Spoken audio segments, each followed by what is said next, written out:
علی علی علی علی علی علی علی علی علی علی علی علی علی علی علی علی علی علی کائنات میں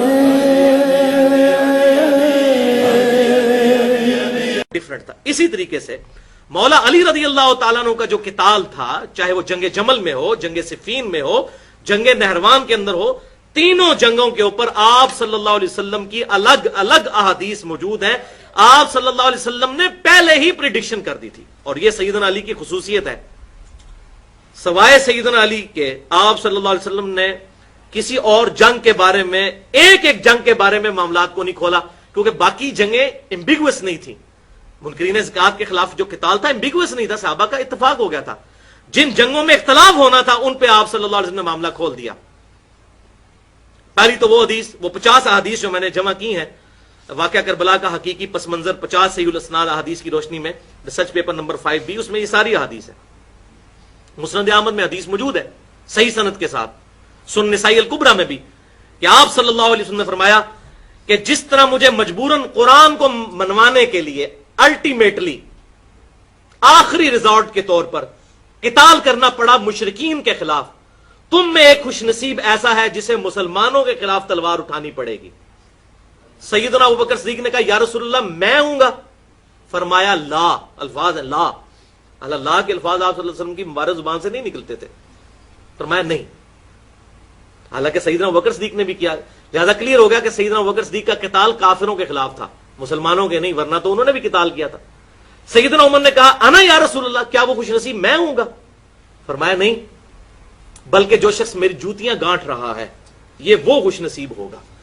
اور وہ تھے سیدنا مولا علی رضی اللہ تعالیٰ عنہ، حضور کی جوتیاں گانٹ رہے تھے. صحابہ دوڑے مولا علی کی طرف اور کہا آپ کے لیے آپ صلی اللہ علیہ وسلم بشارت ارشاد فرمائی ہے کہ آپ آن دا بہاف آف پروفٹ مسلمانوں کے خلاف قتال کریں گے، جس طرح آپ صلی اللہ علیہ وسلم نے کہا. اب دیکھیں، جس شخص کو اتنی بڑی بشارت اس کی زندگی میں پتا ہو، اس کے بارے میں جعلی باتیں کرنا کہ وہ روتے تھے کہ کاش میں نے معاویہ کی بات مان لی ہوتی، یہ ہوتا.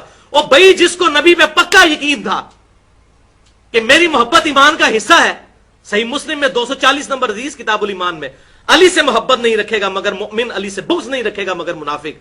جس کی محبت لٹمس ٹیسٹ تھی ایمان کا، اس کو کیسے شک ہو سکتا تھا کہ میری جنگیں جو ہیں وہ حق پر مبنی نہیں ہیں؟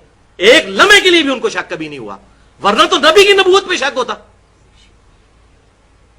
تو سیدنا علی کو آپ صلی اللہ علیہ وسلم نے بشارت دی، تو وہ تو جنگ کی بشارت موجود تھی کہ خلافت راشدہ قائم تھی، اور چند لوگوں نے اپنی پارٹی بنا کے تو وہ قانون کو ہاتھ میں لینے کی کوشش کی، تو ریٹ آف دی گورنمنٹ تو قائم ہوگی.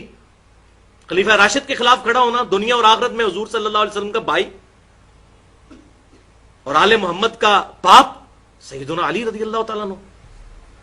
پھر جنگ جمل دیکھ لیں، مسند امام احمد کے اندر حدیث موجود، المصنف ابن ابی شیبہ کے اندر موجود.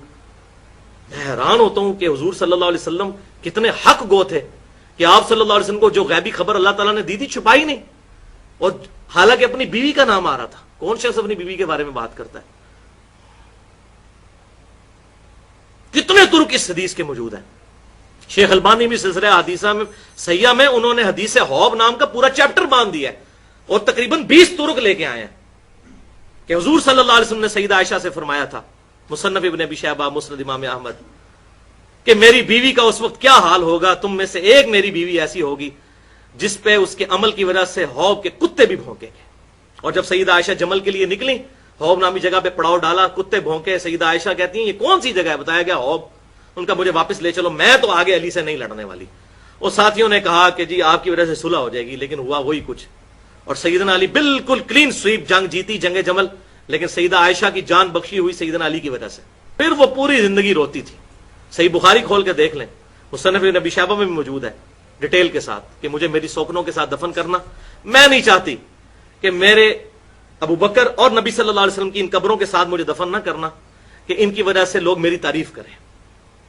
جو کچھ میں نے حضور صلی اللہ علیہ وسلم کے بعد کیا، مجھے میری سوکنوں کے ساتھ دفن کرنا. اچھا، جنگ جمل بھی، جنگ صفین، وہ تو جناب حدیث متواترہ بخاری اور مسلم کی کہ عمار کو ایک باغی جماعت قتل کرے گی. عمار ان کو اللہ کی طرف بلا رہا ہوگا اور وہ باغی جماعت دوزخ کی طرف بلانے والی جماعت ہوگی. چیف آف آرمی سٹاف تھے سیدنا علی کی طرف سے جنگ جمل میں. عمار ابن یاسر 93 ایئرز ایج تھی اس وقت ان کی، ان کو شہید کیا گیا. سیدنا معاویہ کے سامنے لا کے سر رکھا گیا. مسند امام احمد المستدرک الحاکم کھول کے دیکھ لیں. اور ایک کہتا ہے جی میں نے مارا عمار کو، دوسرا کہتا ہے میں نے مارا.